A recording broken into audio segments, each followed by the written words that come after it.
This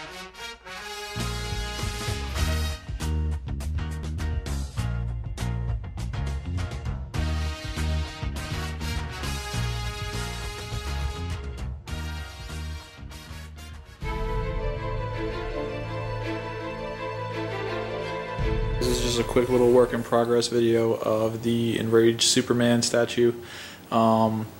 Basically, the customer I'm doing this for, during shipping there was some damage to his hair, so I went ahead and resculpted all the broken areas, and he's just not so happy with the paint job, the skin tones and whatnot. So at this point, you know, I mask off the skin tones, which is the hands and the face, and then I basically put like a garbage bag over top of them and, you know, retape it over so, you know, no paint gets anywhere else. And I'll paint this guy up, and I'm gonna totally light the base up, and I'll show you the finished product next. Okay guys, let's just show you real fast the way I masked them off. Obviously the base will be covered more when I start to paint.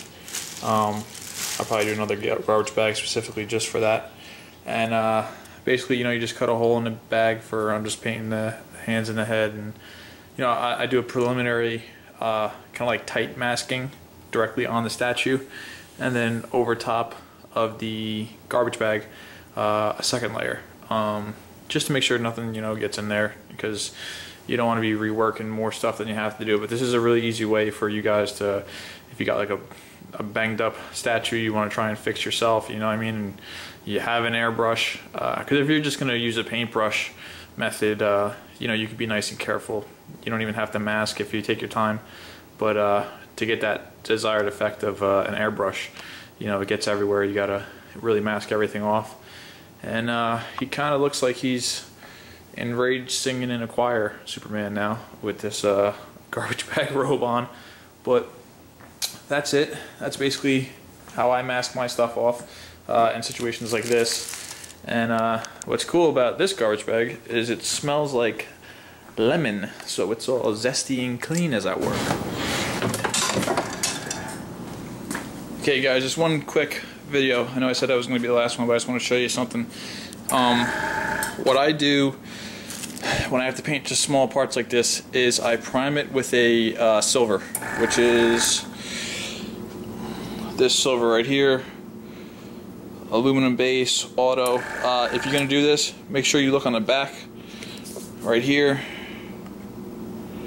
It says fine. Get the fine one, because the other one's big and flaky and almost looks like glitter.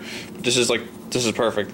So I coat the skin basically with this because it's a beautiful color by itself, but it sticks to anything and it acts like a primer. So I just lightly sand the area, hit it with this, and it's also very, it's not sticky to the touch, but it's almost porous in a way that it's gonna grab the paint that I put on top of it. So it's just all in all a really good thing to prime with. And he looks pretty cool, I mean, just like that. But anyway, so that's it.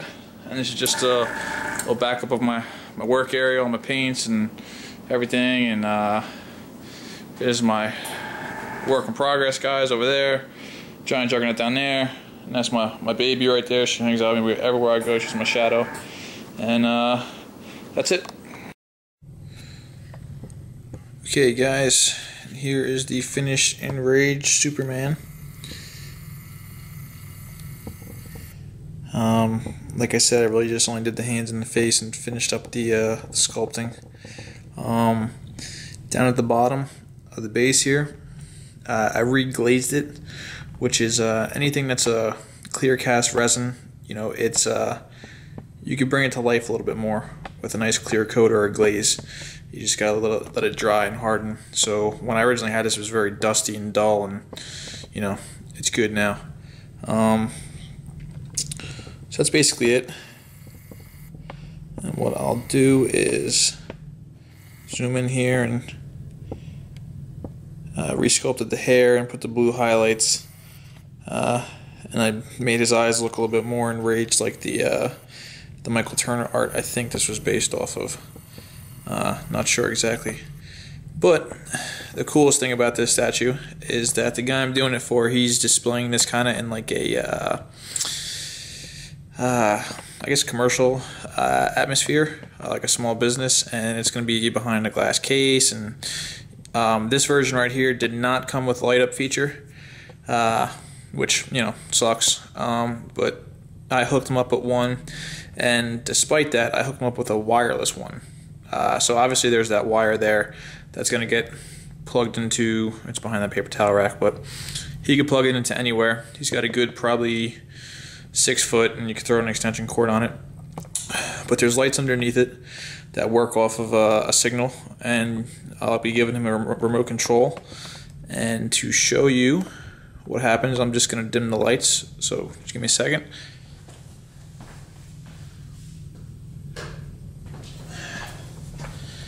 Alright, so it's dark in there, and now with the flick of a remote, lights on, lights off, lights on, lights off. And he could also go through like and change colors, but the red works the best. And it's pretty sweet, you know. You could show everybody and never have to open up his case to do it, because you want to keep these things away from dust and whatnot. So that's basically it. And I'll take you guys off the tripod one last second to you know, show you, and just so you can see the remote. Here's the remote right here. Off, on. Alright, I'll get you guys in closer. Alright, just quick, just to show you the base all lit up, how it looks. You know, it looks like a burning planet. It's pretty cool. Like I said, didn't do much with the body on this. He was happy with the paint job, so he's happy, I'm happy. And, you know, I darkened up the skin tones, and his face, changed the skin tones on him. He wasn't happy. And it gave him, you know, that enraged look on his eyes that I think it was kind of missing before. And as far as up top, you know, you have the hair is fixed, and it's got the blue highlights, and that's basically it. And that is your enraged Superman. As always, thanks for watching. There'll always be more. Bye. How did you do that? With style, Petit. With style.